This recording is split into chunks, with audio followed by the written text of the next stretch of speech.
6 o'clock. I call the March 25th Board of Selectmen meeting to order. I pledge allegiance to the flag of the United States of America and to the republic for which it stands, one nation, under God, indivisible, with liberty and justice for all. That was. Well, 6 o'clock, we were on time. All right, so we'll start with citizens' comments. I don't know if you were here for anything on the agenda, or if you were here to say anything, or. We do have state avian influenza monitoring and response plan on the agenda. Yes, I was told that was going to be discussed, so I was here more to, For that. yeah. Okay. get some information. Okay, just guessing there, but So Scott, as a reminder, I have an outstanding FR. Yep, it's all that. it's not outstanding. Okay, it's not outstanding, I think I got the money with the paper. Okay, You want to get it now? Wait till after the meeting. you wait till after the meeting. Anything? No, I'll wait till the agenda item. Okay. So next is the approval of the minutes. For the minutes, I make a motion that they be approved as written. Second. A motion's been made and seconded to approve the minutes of the March 11th meeting. Was there any discussion on them? Nope. Okay, so all in favor? Aye. Aye. I mean, they're. The other one. See how my voice is going to now, you know? All right, any additions to the agenda? No. Correspondent announcements? I don't have any. Is that around? No, I do not, but that's sometimes it's, nothing. It's rarely that it's nothing. It's normally 10 or 15 items. Actually, just for any of the organizations in town, the Jersey Savings Bank Foundation is opening a grant period, I guess from July to the end of August Okay, and for nonprofits? for nonprofits. So I will talk to you after the meeting about that. Public Works report. We've been working on a couple of policies.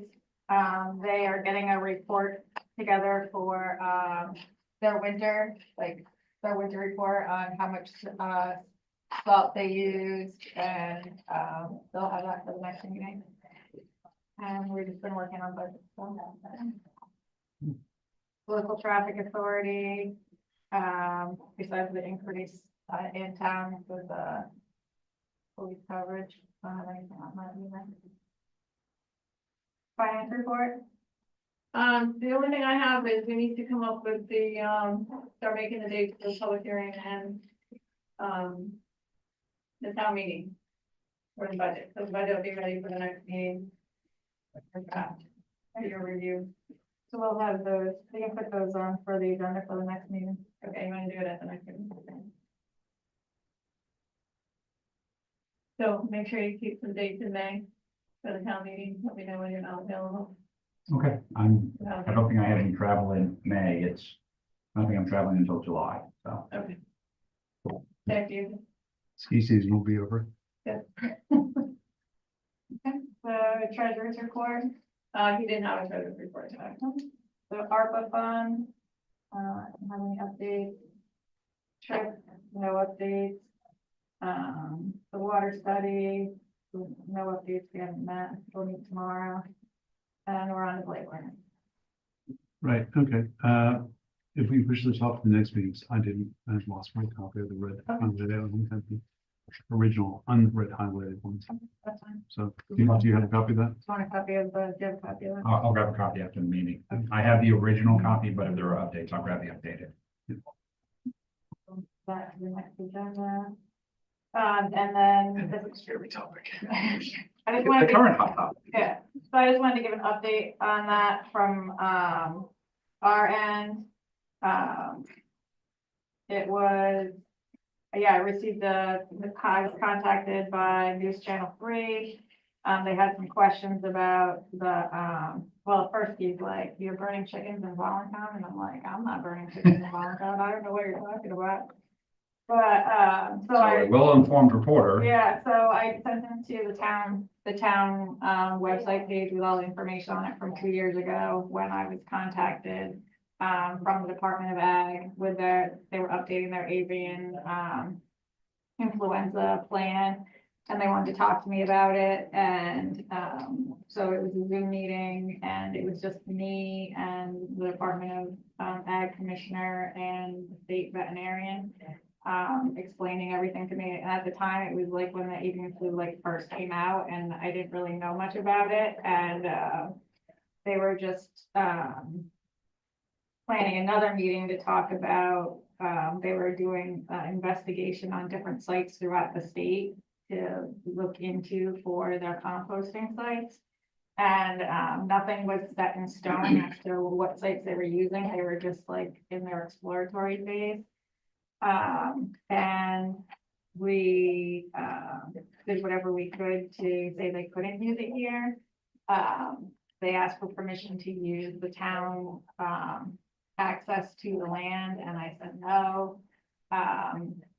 And that's where that ended, and I didn't hear anything again from them. And then in January of this year, I think it was either January or like February, I reached back out to the Department of Ag, because I was like, I never heard if you were using this property or not, and I was wondering what your plan was, because now, the cases are increasing and it's spreading across species now, and it wasn't before. And, even people were getting it, and I was more concerned about it. And they sent me an email that said that they were still in discussions on a plan, and they hadn't, they were mostly like they hadn't figured it out yet, which was even more concerning because they've been working on this for years, and that's where it ended. And I do have a meeting coming up, Senator Summers and, Representative Lanier are trying to get a meeting together, with me, them, and the Department of Ag, and, that's coming up soon. When you say reached out, was it to the Department of Ag in January? Yeah. Okay. Commissioner directly, I emailed him and said, where did Voluntown stand in this, because I never received a yes or no or anything. And that I was concerned, even more concerned now about it than I was before, because of the cross species and. Can you touch on the, I think John had done some work with the GIS mapping program, looking at the Bosworth mulching operation. Because if I remember correctly, there was some discussion that they did not have room on the site to compost. And That's what they had said originally. Well, they were really at the beginning of everything when they had the meeting with me. And they said that there wasn't enough room on the farm to do anything, so that's why they were moving them off site. They hadn't even talked about incinerating them at the time, and now the last response I got from them, they said that I think keeping them, the birds on site, and I think incinerating were the priorities, but they were still working it. Until we get something in writing stating that composting in Voluntown is Not gonna happen. the all last resort. It's, Well, they're you know, telling me something. now, telling me now that it's only if there's like a huge, like mass emergency and they have nowhere else to put them, are they gonna come here? And I was like, well, I don't want them here then either, so. Westport. Would that be in an email? Is that like documented, said on a phone call, you know what I mean? Yeah, that's That what was I'm trying to get them to do. Right, I wrote to Commissioner Holbrook, Yeah, and I don't know about you, but within 3 hours, I got a response from somebody in the department.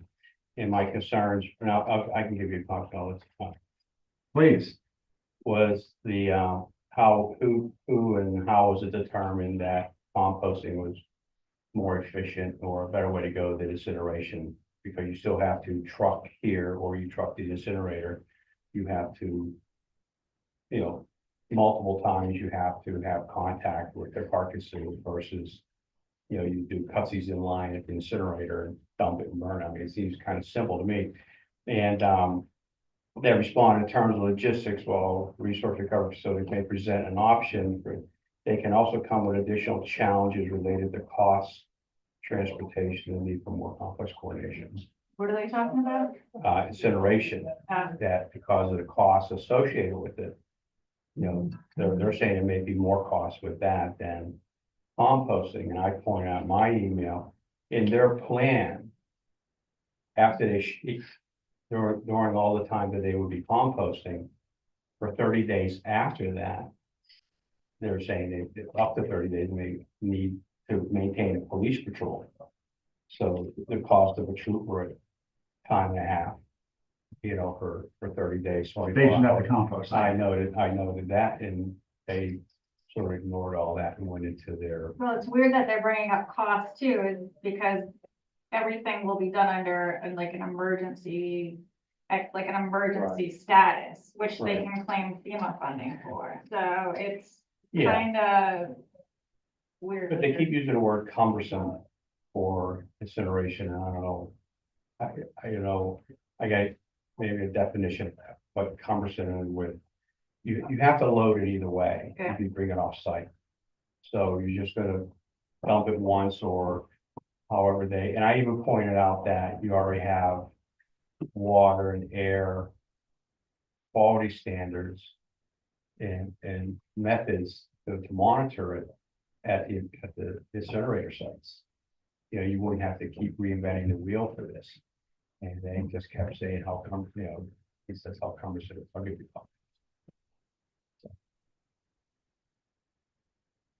You've got a couple different ways you can attack their science, starting with the map they're using to document where the chicken populations are, because you look at that map and it shows 4 backyard flocks in the entire town of Allentown, and that does not accurately represent the risk you're gonna have of trucking all of those birds. Because if you're going there, you're either coming off 395 and going 201 to 409, so you're driving past a number of flocks, or you're driving them. Not even joking when I mentioned that to them Yeah. at the meeting, because I said, if you're driving, say, like from Bosra to Voluntown, like, you're gonna be passing tons of like backyard chicken farms. I'm like, well, what are you gonna do? More like. And they're like, we're just gonna notify people to bring their flocks indoor. They're gonna go up 395 and then you come down 49 and go right back to Econ Hill. Yeah. But if you can document all of the farms, the bald eagle population around here, the protected geese, like there's a lot of things that aren't represented on that map Right. that someone might find worth protecting. There's verbiage in the USDA statement on how to compost blocks that make it sound like this really isn't a good place. It also makes it sound like the producer has a significant amount of discretion in how the birds are disposed of. And the producer is the one who's actually going to get reimbursement if this happens. The town's backyard producers, the people who have their wells compromised. They get none of us nothing. are going to. Right. I would also question, because it says that it requires a lot of water, and poultry manure is either very wet or very dry. So if this happens during a dry spell, where are you getting all that water from? Like last year, I had to hydrofrack my well at Patchogue because it dried up, and then a lot of other people were having well issues. You can't pull thousands of gallons from the community and expect us to drink. Right. When I go into the USDA website as well too, most of the composting seems to have been done in the enclosed buildings. Yeah, and that's what I said to them too, and because out there is open forest. And we have coyotes, we have fisher cats, we have Brought that up, they ignored it. turkeys. Yeah, Ignored the Mhm. wild animal population, but they're all scavengers, yeah, you know. I don't, the whole thing was just very sci-fi to me. The way that they said that they would just be loaded in trucks brought in by the National Guard, where they'd be announcing for people to shelter their chickens, and I was like, And if you think that you can package dead birds into a dump truck, pack them up that safely they to, were gonna be like trailer truck, like big truck. why can't you park those trucks at the incinerator or leave them on the farm until the incinerator is available? Live birds are a illegitimate health risk, but dead birds that are packaged that safely, if you're that confident you're gonna drive them through a chicken farm, why can't you leave them on site until there's a digester in Preston, there's a digester in Lisbeth, like these are closer than Allentown, and they're equipped to handle these sorts of things. If they lay out in the plan, and everybody knows this, you know, how to package that, I mean, that's a good point, that if their package is safe enough that there's no leakage, then the day or 2 days at most that it would take you to overcome these cumbersome hurdles for incineration, you know, you wouldn't be even at your first turn of the compost site. The other question is, these vehicles with all of the dead birds arrive at a composting site, they get unloaded. You're decontaminating them as they're leaving the farms. I would assume you're decontaminating again after you've unloaded the Yes. birds. Where is all that water going? You just flushed avian influenza off your trucks, is it just gonna go into our groundwater? Are you gonna suck that up with a boom and put it where? Like, Well, what is the well capacity at transfer station? I don't even know. Yeah, I mean, where are they gonna get the water at? I mean, that's the Right. only well, I mean, are they gonna come to the town and say, we're gonna run a hose from your? But even if they trucked in water, because that's probably what I suspect they would do, there's the runoff problem. where's it gonna go? Right, Yeah. right. Down Hill, Tracy's house. Yeah. Well, and it's not like, it's not like it's a rainstorm where the ground would have, you know, time to absorb it. It's gonna be thousands of gallons and a dump and it's gonna run. And you've got trucks coming and going, so it's not like you're gonna have stable ground there. Well, and that's gonna be, if that's the same road that people use to access the transfer station, so it's just kind of. And that's why I brought up the Which is air what I and said, water yeah. containment that they already have. I didn't look up what's required in a permit for a resource recovery facility, but they have to have water runoff management and air monitoring management. I know they do. Is But- permitting a route we can go to block this? Nope. We have nothing to stop it. It's state land and it's gonna be done under an emergency coverage, so they can do anything. The town attorney was with me on all the meetings and the town attorney's pretty much like, Well, then the way to go would be a citizen grassroots would have probably more impact than a government. You know.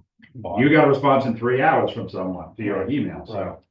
But I mean, it's bringing attention to it that way. You know, because one government entity is gonna tell another one, you know, we supersede, we can do this, we can do that, whereas I think if we bring it out into the limelight. Since it's almost a hazmat situation, I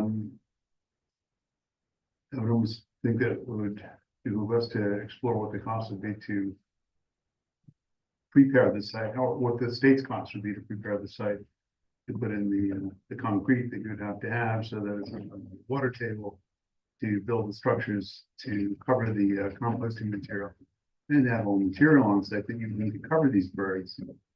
And then the additional cost of having the guard stuff. it doesn't leave me confident that they're prepared for anything. No, I The understand. fact that it's I understand been that, but if the cost years were, since we started this and they still don't know anything. $5 million or $7 million just to prepare the site, and it starts to make it look a little simpler.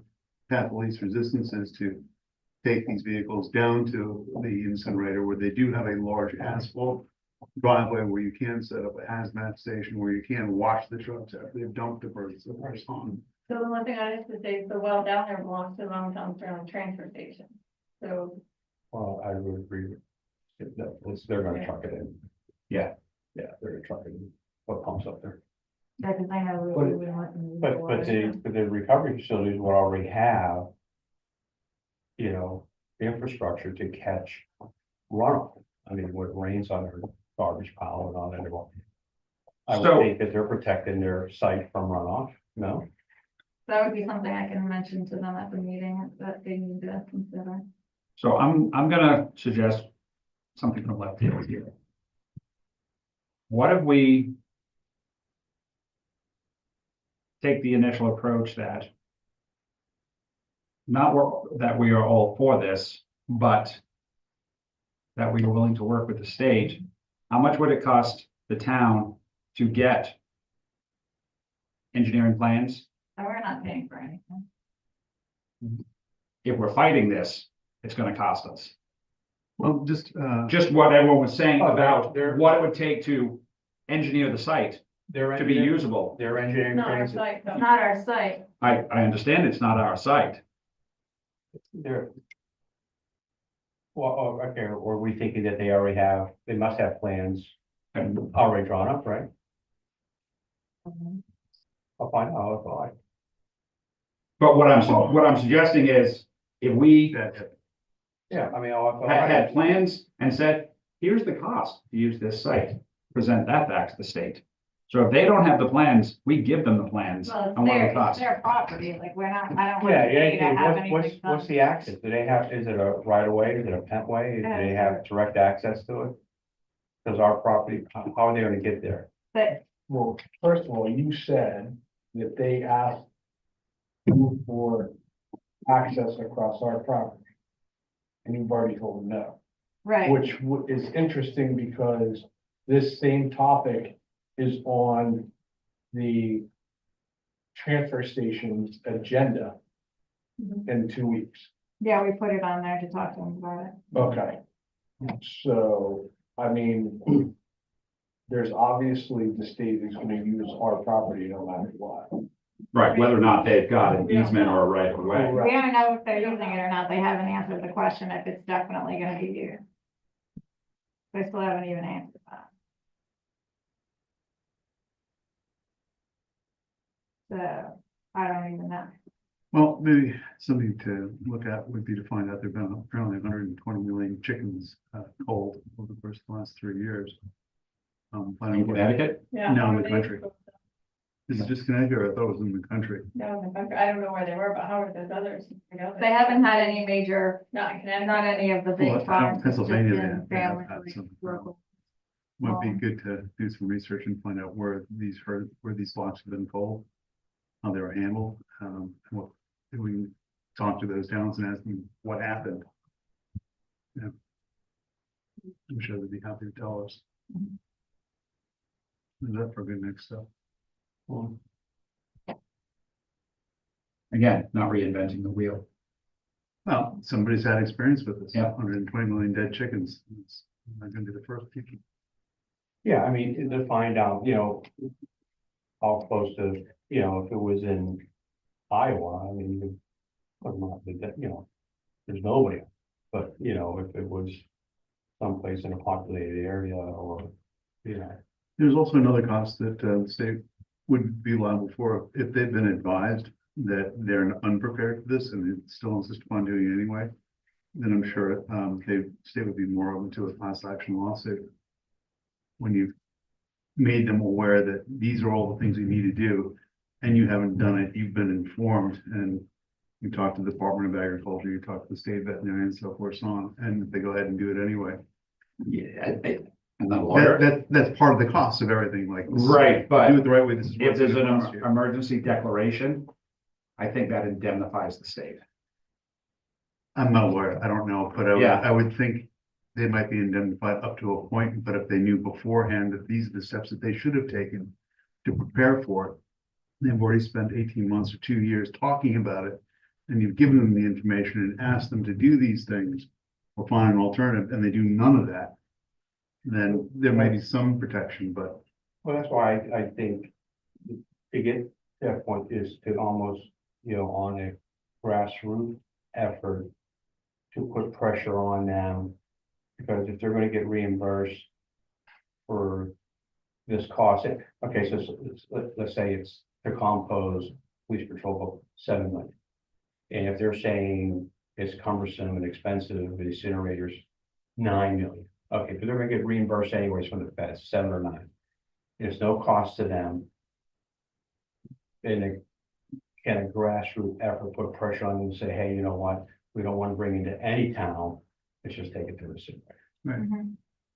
Do you mean that cost to the state or to the producer?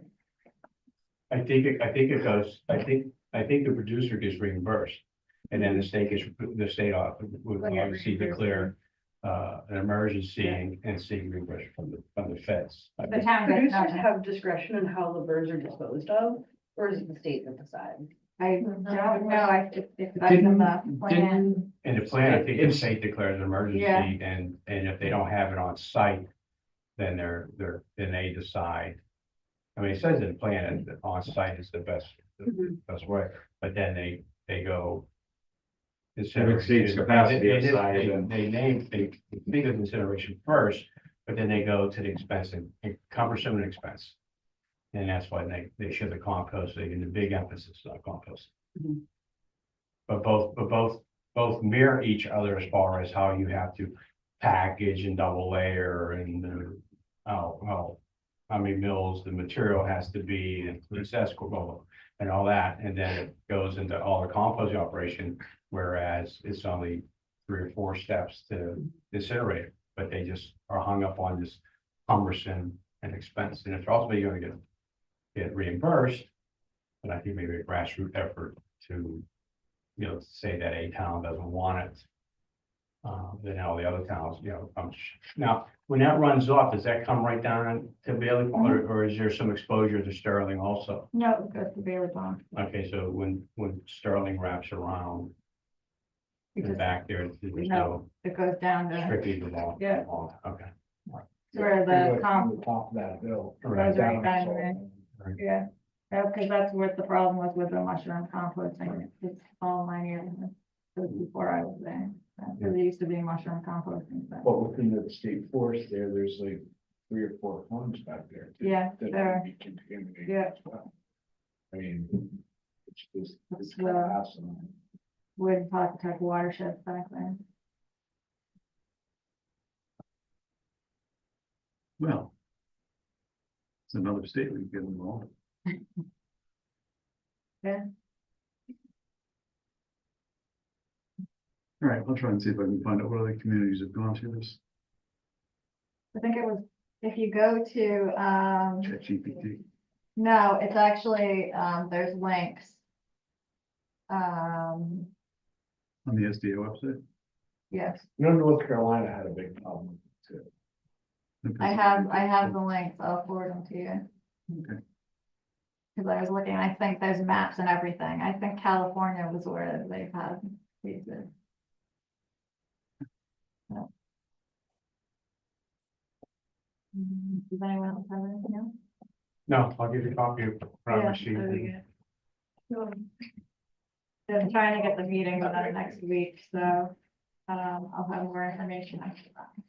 Maybe we need to have a impediment poultry advisory. Well, I have, Uncas, Patrick from Uncas Health, I'm trying to get on the meeting with me too, because, there's been a lot of, because the avian flu affects, poultry, it's under the jurisdiction of the, ag department. But, because it involves like composting and stuff like that, it also branches over to DEP. And no one's giving any information to the health department for how any of their plants interact with humans, or how the avian flu would interact with humans. So EPH isn't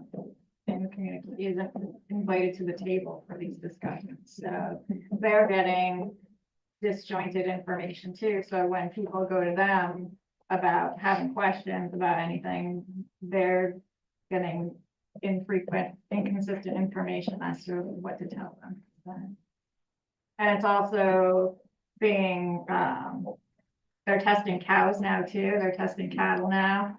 Because their concern now is, the cattle getting it, and then that transferring to people, mostly the farm workers that way. So, and we have two dairy farms in town, so, they're starting to be weekly checked for avian flu. And when they ask like, what's gonna happen if my cow tests positive, they're not really getting any answers yet either. So it's kind of frustrating that they There's don't. others through town that have. There aren't dairy farms that are still getting tested. They are getting tested or they aren't? Not that I know of. Okay, because they're making the dairy farms get tested mandatory, so. Newman has beef cattle up there. I know that. And I think there's some others around in town as well.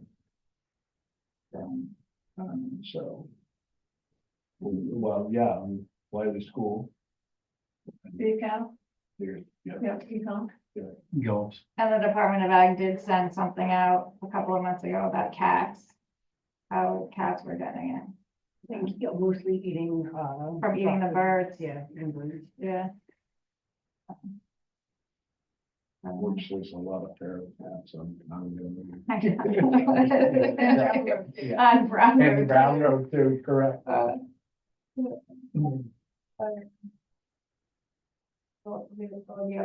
We see those dropped off out there. All right, On the next thing, Okay. yeah. Thank you for your input. Motor vehicle, always, Kathy, do you wanna, come up first and? Okay. what's your, email address? And Bel Air and patchoganic.com. BELAIR.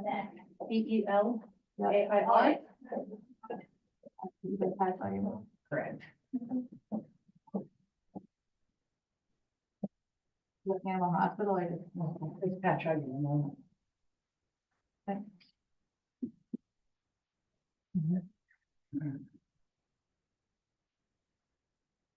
So Kathy's gonna come in and give us, information on the motor vehicle depreciation schedule. oh. That sounds riveting.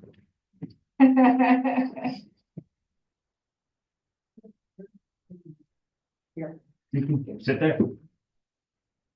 Thanks, Oh, I Kathy. have stuff to, I'll give you Friday. No, I haven't made coffee.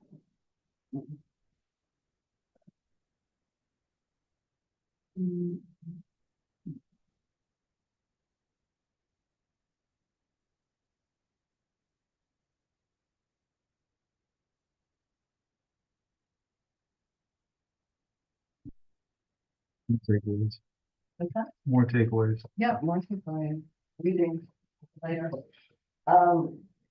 So I want to talk to you guys about a local option that towns are deciding on right now. And it's related to, motor vehicle valuation, the way assessors calculate the motor vehicle assessment.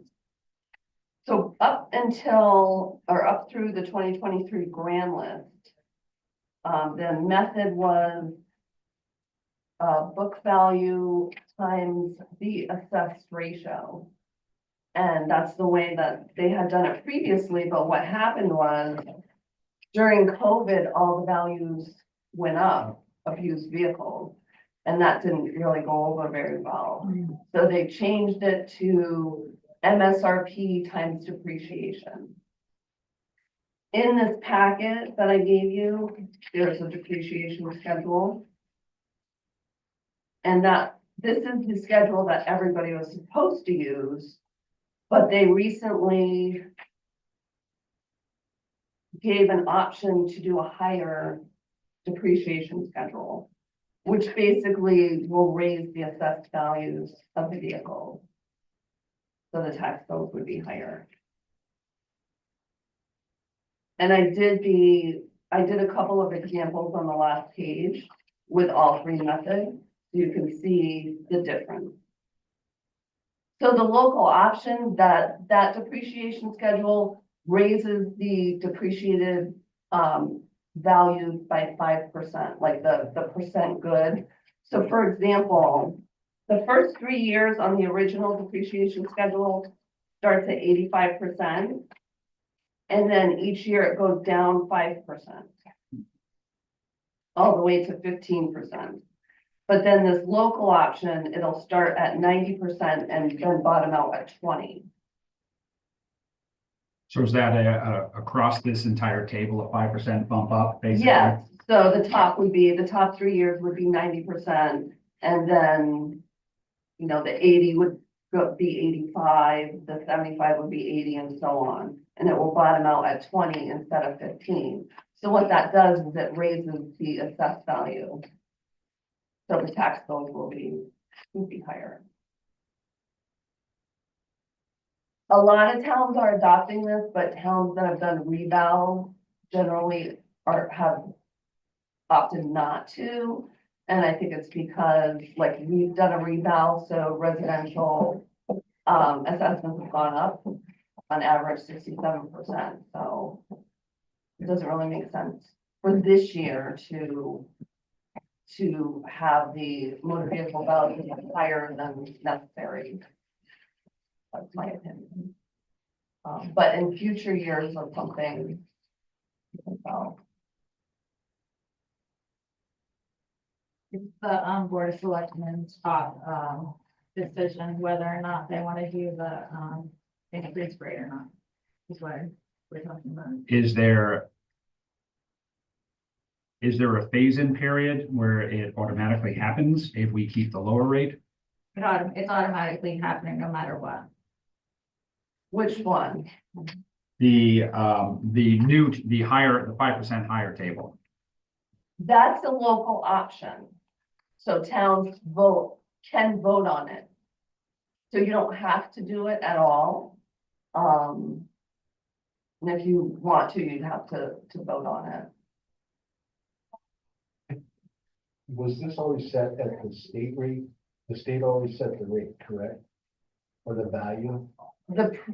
Up and through the 2023 grand list, it was book value. So it was JD Power book value, and then you multiply that by the 70% assessment ratio. But when values went up, the tax bill started going up. So people were seeing higher tax bills for older vehicles, and nobody was happy about that.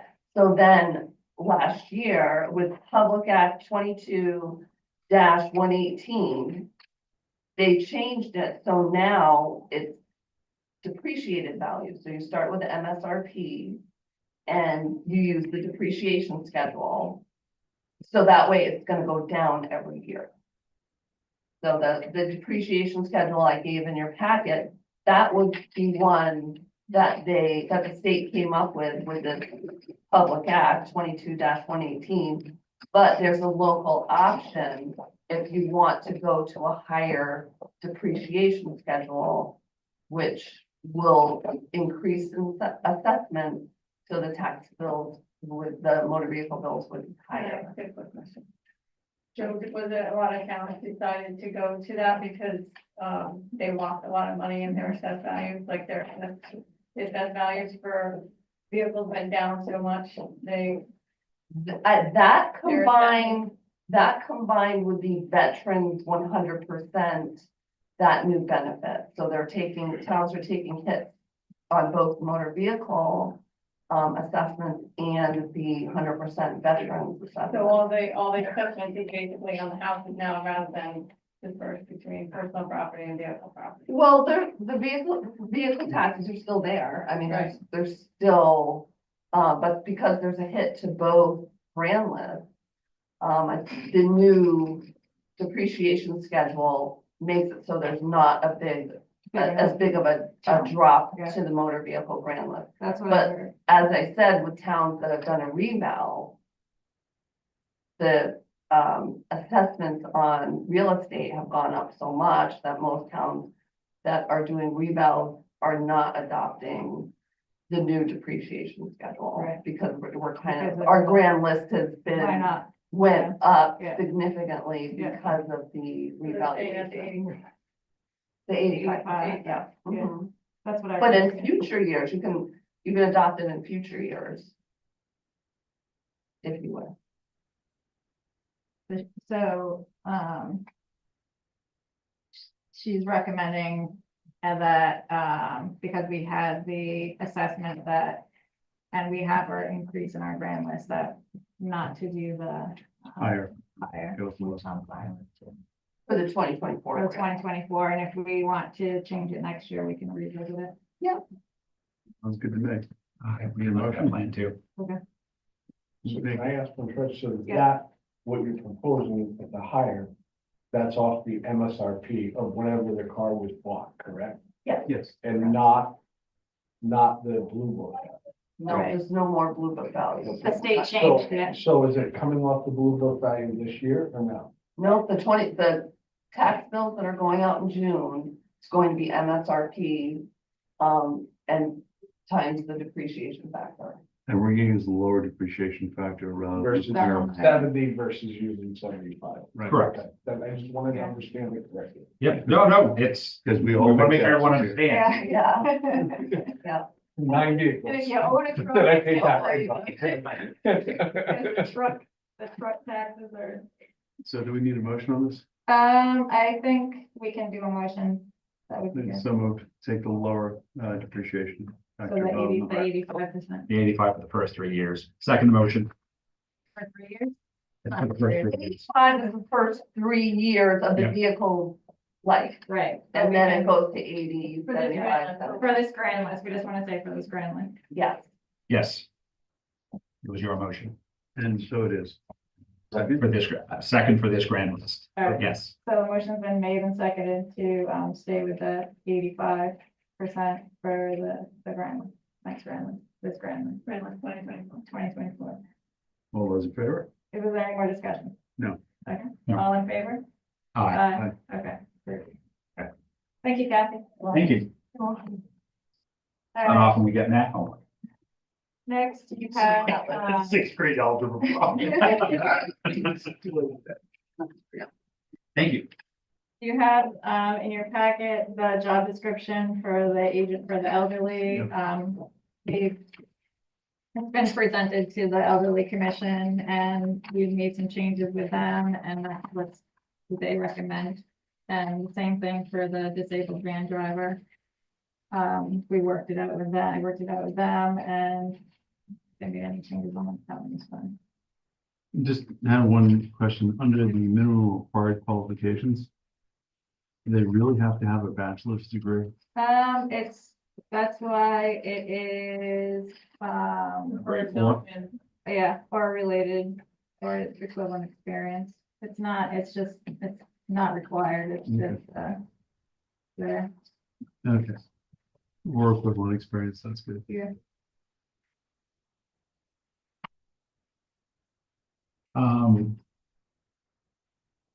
I make one suggestion when we're reviewing PDs, particularly new ones. Can we include a copy of the grade schedule? Right.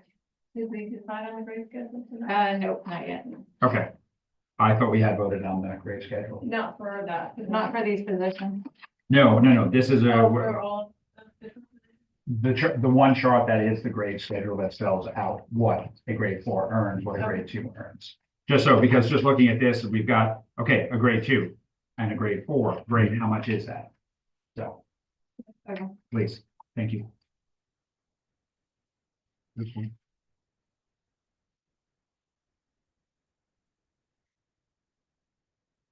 I just need to approve the job descriptions for the agent for the elderly and for the Driver. driver.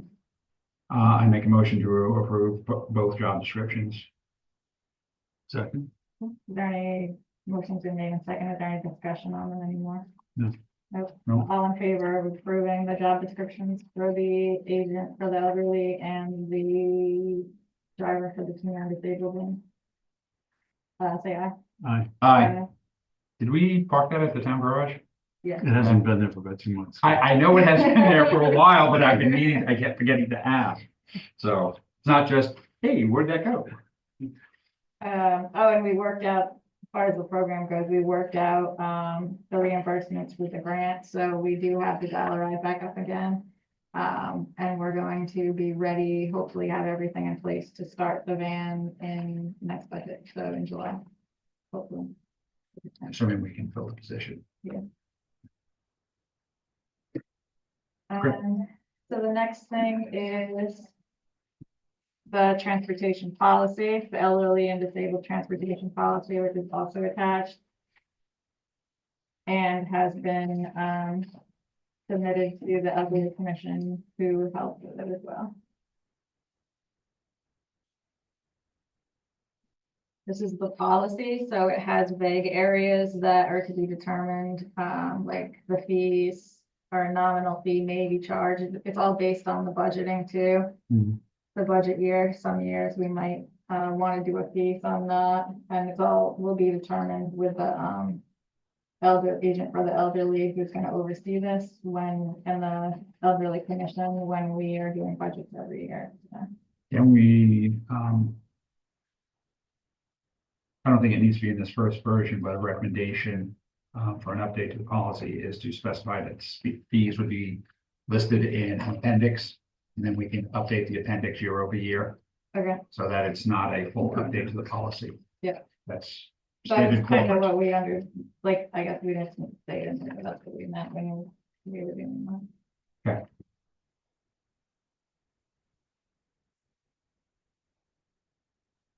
For this meeting, motion to approve. Motion to approve the policy for the elderly and disabled transportation. Motion is seconded. Was there any more discussion on it? No. So all in favor of Aye. approving it? Aye. Opposed, carried, 9-0. Okay. Now we have, More things. reallocation of funds.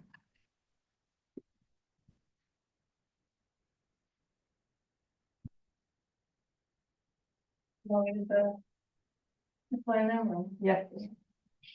Yes, particularly since I saw the Methodist Meeting House, I'm like, Been well, it's not gone yet.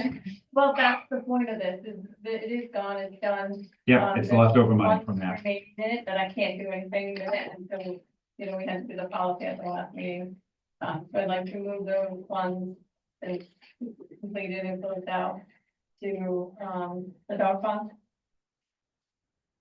Same with the library roof replacement, that project is completed, so we don't need the money for the roof anymore, and the library would like to use it, so it's gonna change on the inside, so.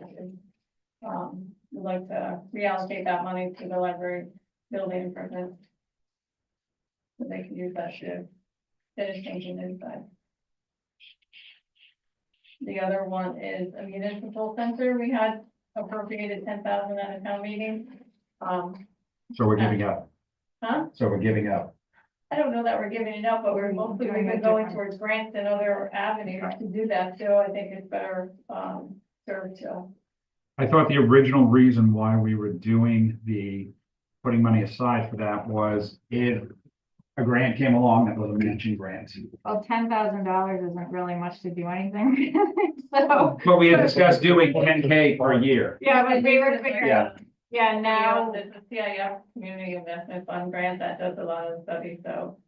we can appropriate that, when we do our capital project. Okay, if that makes more sense than what we had discussed, this is several years ago that we had Yeah, discussed It's the, just been sitting there vacant, not being used for anything. Yeah, So- Yeah. so let's use it. Okay, Got it. when we are working on the capital projects, and there is a capital project in there for turning the garage into a space. For the But we recreation. have to do the engineering and everything first, yeah, well, for everybody. Okay. So. The old garage. The old garage. Not actually that That one. building, but that actual footprint of the building. But we can always allocate the funds at a town meeting. Because it's gonna cost more than 10 grand. Okay. We're just reallocating now. Got it. Is there a limit on, we have a limit on how much we can reallocate under our authority? The lawyer said that the board of selection can reallocate up to 100,000. Anything over that goes to the town meeting. Okay, These are the small amounts, 11,000, 4,800, and 10,000. So we're gonna do them all as one motion. sure. Okay, so I move that we move $10,000 from the municipal center to the dog fund, the $4,865 from the Method Meeting House line to the dog fund. And the library roof replacement funds, $11,862.57 to the library building improvements. budget. I second all three allocations as described by Jim. Is there any more discussion or questions about it? No. All in favor? Aye. Any opposed? No. Okay. What is the dog fund used for? Our animal Dogs. services. So we use NECOG right now for animal services, and we have to pay this, we also have to pay the state a certain amount of fees. For the every year, tags, for the dog tags and And everything. different things like that, yeah. Sorry. Not a I dog, think it's it's not, your thing. not for a dog park. A lot of things you could spend money on dogs. Yeah, These are required. yeah, so we used it for different things, like there's NECOG has a spay trap neuter, we've had to use it in before, and, for the dog tags and for the NECOG services, so things just come up. And I have no suggestions for the next meeting. Wait, we got, Right, we have taxes, taxes. Oh, I'm sorry. I am sorry. I jumped the gun. taxes. The last page, yep, taxes, tax refunds. So we have a tax refund for 36 Bassett Mills Road for $23 and I move we reimburse, Nisa J. Cullen and Cohen, $22.16. as recommended by the tax. Okay, second the motion for the tax refund as recommended by the tax collector. Okay, all in favor? Aye. Aye. Okay. That's good, and there you go. I make a motion to adjourn. Second. All in favor? Aye. Meeting adjourned. Thanks for the email. Thank you all for staying to the end.